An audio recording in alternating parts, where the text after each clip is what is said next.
भारत के रूस से तेल खरीदने को लेकर अमेरिका ने एक बार फिर से बयान दिया है। अमेरिकी वित्त मंत्री स्कॉट बेसेंट ने कहा है कि वाशिंगटन उन देशों पर 500% तक का कड़ा दंडात्मक शुल्क लगाने पर विचार कर रहा है जो अभी भी रूस से कच्चा तेल खरीद रहे हैं। बेसेंट का संकेत एक प्रस्तावित रूस प्रतिबंध बिल के बारे में था, जिसमें रूसी तेल खरीदने वाले देशों पर 500% टैरिफ लगाने का प्लान है।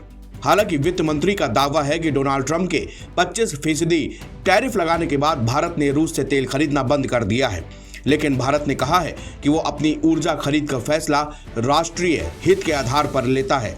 भारत के बारे में बात करते हुए बेसेंट ने कहा कि टकराव शुरू होने के बाद भारत ने रूसी तेल खरीदना शुरू किया था, लेकिन राष्ट्रपति ट्रंप ने 25% टैरिफ लगा दिया और भारत ने खरीदारी कम कर दी और रूसी तेल खरीदना बंद कर दिया है। रूस प्रतिबंध बिल पर बेसेंट ने कहा कि रूसी तेल खरीदने वालों पर 500% टैरिफ लगाने का प्रस्ताव सीनेट यानी कि लिंडसे ग्राहम ने लिया है। हमें नहीं लगता कि राष्ट्रपति ट्रंप का उस अथॉरिटी की जरूरत है। वे IAPA के तहत ऐसा कर सकते हैं, लेकिन सीनेट उन्हें अधिकार देना चाहती है। अमेरिकी सीनेट में रखे गए बिल को ट्रंप के करीबी रिपब्लिकन सीनेटर लिंडसे ग्राहम ने तैयार किया।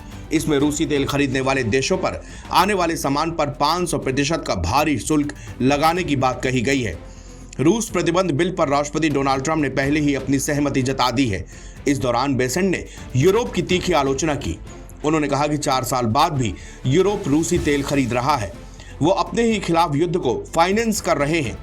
बेसेंट के इस बयान को भारत और चीन के लिए एक तीखे संदेश के रूप में देखा जा रहा है। अगर रूसी तेल की खरीद होती है तो वो भी टैरिफ का निशाना बन सकते हैं।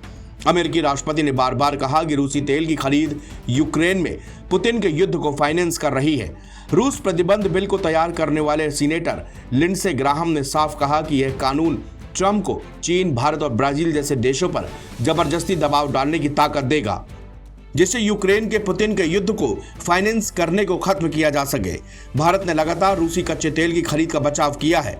नई दिल्ली ने कहा है कि ऊर्जा खरीद से जुड़े उनके फैसले ग्लोबल मार्केट की स्थितियों और अपनी आबादी के लिए सस्ती सप्लाई सुनिश्चित करके तय होते हैं। अमेरिका ने रूसी तेल कंपनियों पर बैन लगाया है। इसका असर भारत पर भी दिखाई दिया। इसके बावजूद रूसी तेल का भारत को आयात जारी है। अमेरिकी बैन के बाद रूस ने तेल भेजने के लिए एक दूसरा रास्ता भी खोज लिया है। रूस से भारत आने वाले कच्चे तेल का एक बड़ा हिस्सा अब उन छोटे व्यापारियों के जरिए आ रहा है जो पहले शायद ही कभी भारत को तेल बेचते थे। ऐसा इसलिए किया जा रहा है क्योंकि रूस की बड़ी तेल कंपनियां रोसनेफ्ट से आने वाले तेल की मात्रा में भारी कमी आई है।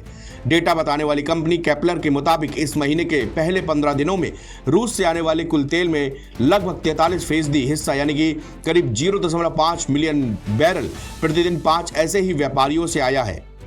नवभारत टाइम्स की रिपोर्ट।